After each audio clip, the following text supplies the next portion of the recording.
যে ব্যক্তি 9টি জিনিস পরিত্যাগ করবে আল্লাহ তাআলা তাকে 9টি পুরস্কার দান করবেন। সবাই ফুল ভিডিওটা দেখবেন এবং ভিডিওটা শেয়ার করে অন্যদেরকেও দেখার সুযোগ করে দিবেন।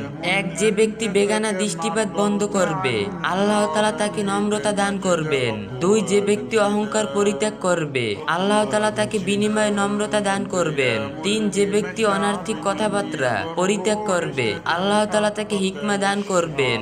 4, যে ব্যক্তি প্রয়োজনের অতিরিক্ত খাবার পরিত্যাগ করবে আল্লাহ তাআলা তাকে ইবাদতের স্বাদ দান করবেন। 5, যে ব্যক্তি ঠাট্টা বিদ্রুপ পরিত্যাগ করবে আল্লাহ তাআলা তাকে সম্মান দান করবেন।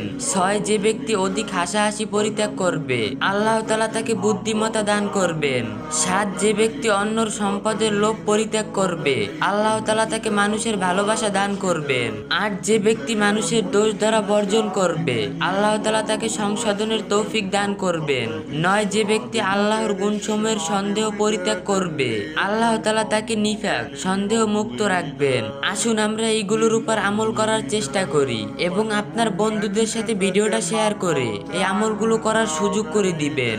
ইসলামের যে কোনো বিষয় সুন্দরভাবে জানতে, বুঝতে এবং মহাজরুরি মাসালাগুলো সহজে পেতে আইডিটা ফলো দিয়ে রাখুন। আর যে যা পারেন একটু বেশি বেশি কপি লিঙ্ক করে দিয়েন। حقق للشعب مراد